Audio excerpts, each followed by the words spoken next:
The battery pushes electricity along the wires from the positive terminal, through the bulb, back to the negative terminal of the battery, making a circuit.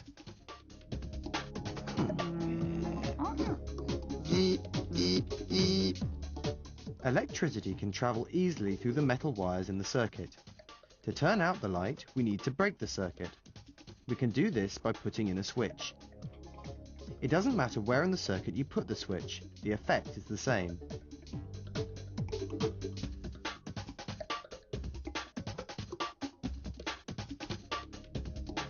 The bulb glows because electricity flows through the thin wire inside the bulb, called a filament, and makes it hot. When the bulb gets old, the wire will eventually break, breaking the circuit, and therefore no electricity can flow. Time to change the bulb.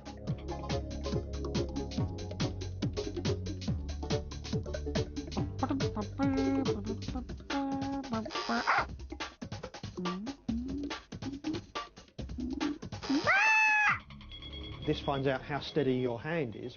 What you have to do is you have to move this loop around this bent piece of wire without touching it.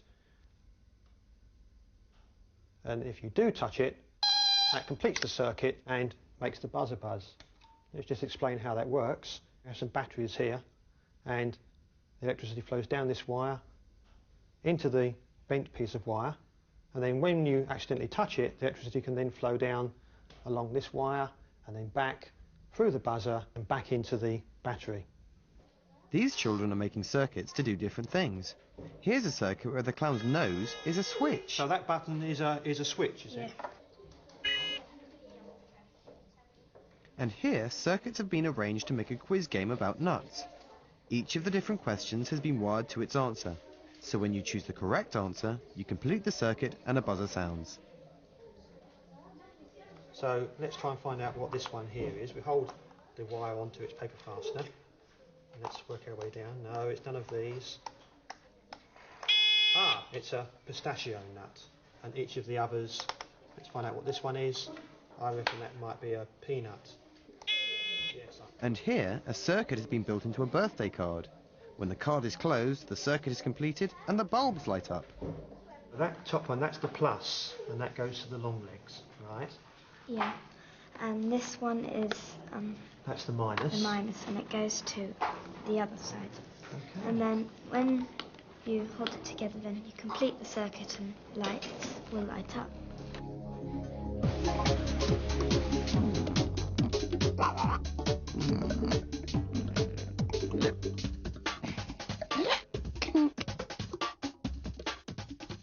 Some electricity is very dangerous and we need to know how to use it safely. Insulators protect us from electricity. I've got a special test kit here, like the ones that electricians use. What I do is I put the two wires across the plastic, and if it conducts electricity, the buzzer will sound. That will mean that a complete circuit has been made. Let's try. That means the plastic is an insulator and it doesn't conduct electricity. That's the same as the plastic cable and also for the plastic socket on the wall. Let's test. It doesn't conduct electricity. Rubber is an insulator like plastic. And it beeps. Metal does conduct electricity and that's why it beeped. Batteries come in all different shapes and sizes, and we use them to make lots of things work. Batteries can be used together to provide more power to drive things.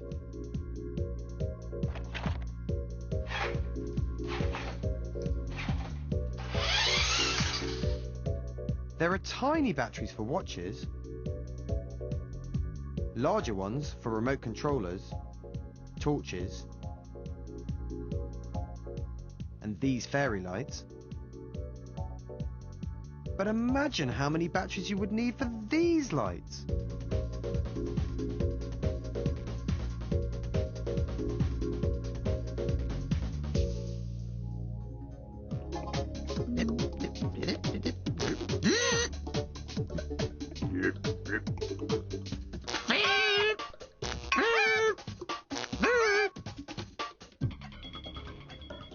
Electricity is made at a power station and travels down large cables to people's houses. This electricity is known as mains power. Mains power is very dangerous, and it is easily powerful enough to kill you. So never play with mains electricity, near railways or anywhere where there are electricity cables.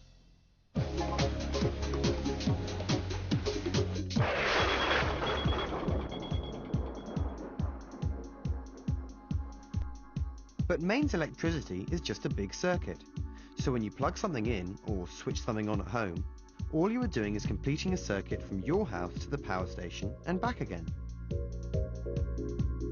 The power station is like the battery in a simple circuit. It provides the push. Power stations make their electricity by using fuels such as coal and gas, and can make enough electricity for many thousands of homes, schools, offices and factories.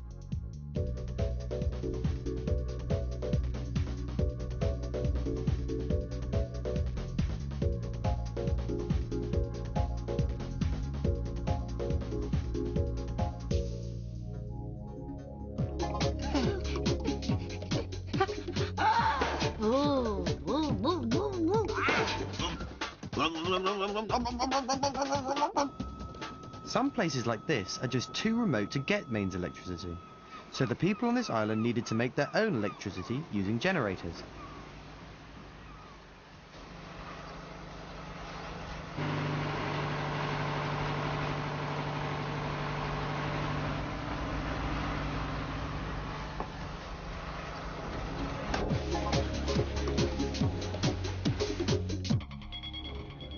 This lighthouse doesn't have access to mains electricity either, but it works just like a large torch, with both having batteries, wires and a bulb. The lighthouse uses batteries, since no mains electricity cable was available from the mainland.